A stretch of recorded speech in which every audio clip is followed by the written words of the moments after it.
টানা ৮ দিন ধরে ইরান ও ইসরায়েলের মধ্যে রক্তক্ষয়ী সংঘাত চলছে। বৃহস্পতিবারও ইসরায়েলের হাইফা, তেল আবিব, বীরশেবা শহরে বিভিন্ন সামরিক স্থাপনা লক্ষ্য করে শতাধিক ক্ষেপণাস্ত্র ও ড্রোন হামলা চালায় ইরান। এসব হামলায় অন্তত 240 ইসরায়েলি আহত হন। অন্যদিকে ইরানের উত্তরাঞ্চলীয় রাশদ শহরের সাফি দুরুদ শিল্প শহরেও বিস্ফোরণের শব্দ শোনা গেছে। এই সংঘাতে যুক্তরাষ্ট্র জড়াবে কিনা সে সিদ্ধান্ত 2 সপ্তাহের মধ্যে নেবেন বলে জানিয়েছেন মার্কিন প্রেসিডেন্ট ডোনাল্ড ট্রাম্প। সৃষ্টি ঘটকের প্রতিবেদন। সানবিট সব দিবে সামাল। সানবিট ম্যাজিক প্রেস ডিশওয়াশিং এর মাথা ঘোরানো সলিউশন। এই সংঘাতের শেষ কোথায় তা অনুমানও করতে পারছে না বিশ্ব সম্প্রদায়। ইরান ইসরায়েল সংঘাত নিয়ে উদ্বেগ বাড়ছে প্রতিক্ষণে। বৃহস্পতিবারও দেশ দুটি একে অপরের ভূখণ্ড লক্ষ্য করে ব্যাপক হামলা চালায়। এদিন ইসরায়েলের তেল আবিব ও হাইফা শহরে ইরানের শতাধিক ড্রোন ও ক্ষেপণাস্ত্র হামলায় বহু ক্ষয়ক্ষতি হয়। অনেক মানুষ আহত হন, যাদের মধ্যে কয়েকজনের অবস্থা আশঙ্কাজনক।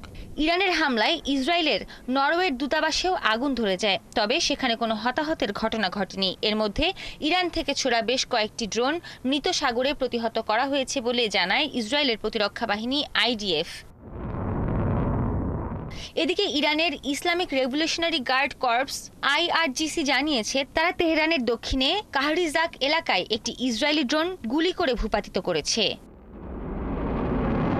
একই দিন IDF জানায়, তারা বৃহস্পতিবার রাতভর 60টির বেশি যুদ্ধবিমান নিয়ে তেহরানে হামলা চালিয়েছে। দেশটির ক্ষেপণাস্ত্র তৈরির একাধিক কারখানা লক্ষ্য করে এসব হামলা চালানো হয়। এরই মধ্যে ইসরায়েলের প্রধানমন্ত্রী বেনিয়ামিন নেতানিয়াহু বলেছেন, ইরানের নেতৃত্বে পতন বা বদল তাদের হামলার লক্ষ্য নয়, তবে হামলার কারণে সেটি হতেও পারে। শাসন ব্যবস্থা বদলানো কিংবা শাসন ব্যবস্থার পতনের বিষয়টি প্রথমত এবং পুরোপুরি ইরানি জনগণের বিষয়। এর কোনো বিকল্প নেই। যে কারণে আমি একে লক্ষ্য হিসেবে ঠিক করিনি। এটা একটা ফল হতে পারে, কিন্তু এটা আমাদের আনুষ্ঠানিক বা নির্ধারিত লক্ষ্য নয়। এ সময় ট্রাম্প তাদের সঙ্গে ইরানে হামলায় যুক্ত হোক বা না হোক, তেহরানের সব পারমাণবিক স্থাপনা নিশ্চিহ্ন করে দেওয়ার ক্ষমতা ইসরায়েলের আছে বলেও দাবি করেন নেতানিয়াহু।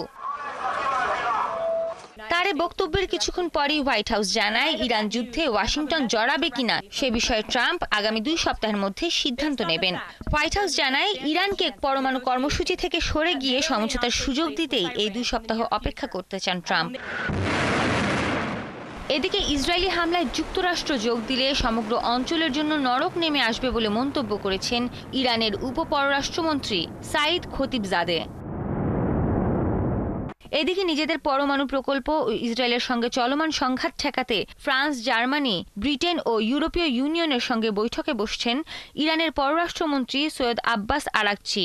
শুক্রবার সুইজারল্যান্ডের রাজধানী জেনেভায় এই বৈঠক হতে যাচ্ছে। সৃষ্টি ঘটক, ৭১।